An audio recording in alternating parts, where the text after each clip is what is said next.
Pembangunan bandara di Buleleng itu menunggu waktu yang tepat, masih berproses. Itu soal waktu saja. Menurut Pak Gubernur, pembangunan bandara Bali Utara masih menunggu proyek jalan tol Mengui Singaraja. Tol Gilimanuk Mengui aja belum selesai. Bagaimana tol Mengui Singaraja? Kapan ya?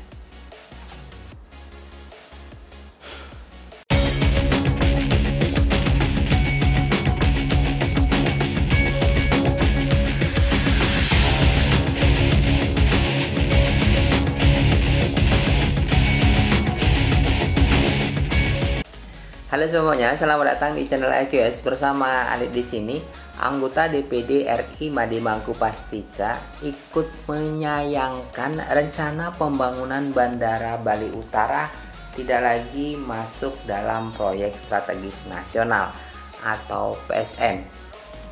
Jadi pemerintah pusat diketahui memutuskan mencoret proyek tersebut dan mencari lokasi yang baru lantaran jika dipaksakan menimbulkan keramaian. Mirisnya pencoretan Bandara Bali Utara membongkar kisah yang penuh onak dan duri. Menurut Made Mangku Pastike, pembangunan bandara terkait dengan keselamatan penerbangan dan keselamatan manusia. Dalam konteks Bandara Bali Utara, bolak-balik pilihan lokasinya dari kawasan timur dan barat, Kabupaten Buleleng.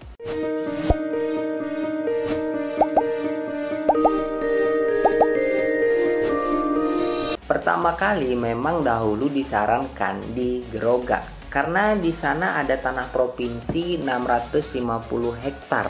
Tinggal nambah sedikit sudah jadi. Namun dari hasil survei pembangunan bandara tersebut tidak bisa dilakukan lantaran dikelilingi oleh Bukit Geroga. Belum lagi ada masalah angin. Menurut mantan Gubernur Bali ini, muncul wacana memindah bandara di lapangan terbang Letkol Wisnu yang berada di Buleleng bagian barat di Desa Sumberkima Geroga. Lapangan terbang Letkol Wisnu selama ini digunakan untuk pelatihan, namun untuk melakukan manuver juga tidak bisa lantaran harus ke Blimbing Sari di Banyuwangi, Jawa Timur. Nanti ke situ tinggal balik saja mendarat. Kalau untuk muter-muter di situ nggak berani karena lokasinya dinilai kurang aman.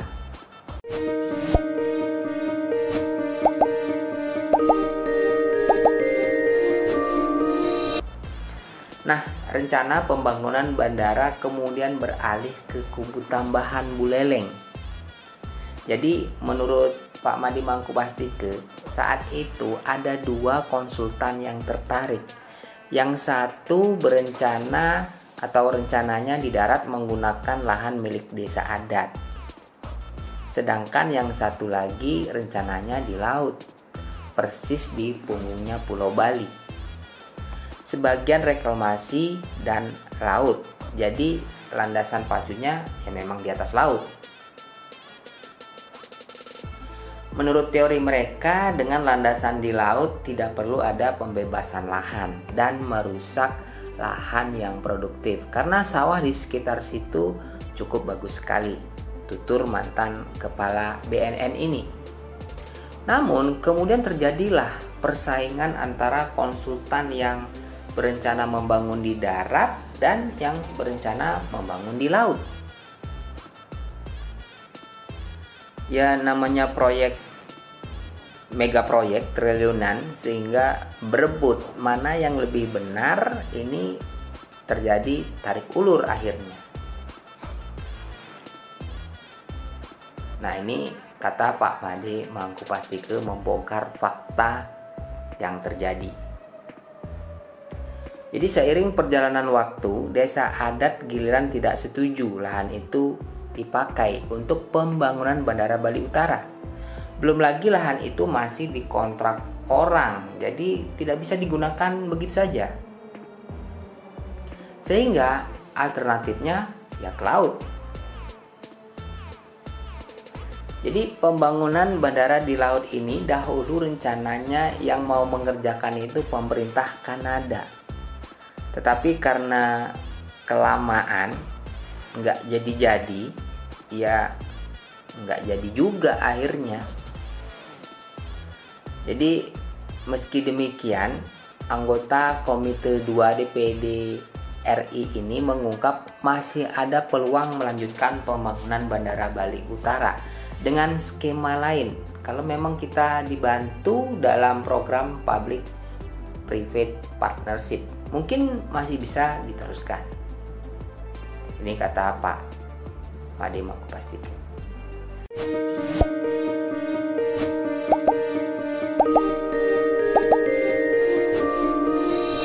Nah, di sisi lain Gubernur Bali Iwayan Koster bersuara terkait dihapusnya Bandara Bali Utara dari Proyek Strategis Nasional atau PSN. Dia menyebut pembangunan bandara di Buleleng itu menunggu waktu yang tepat. Masih berproses. Itu soal waktu saja. Menurut Pak Gubernur, pembangunan Bandara Bali Utara masih menunggu proyek jalan tol Mengui Singaraja. Tol Gilimanuk Mengui aja belum selesai. Bagaimana tol Mengui Singaraja? Kapan ya?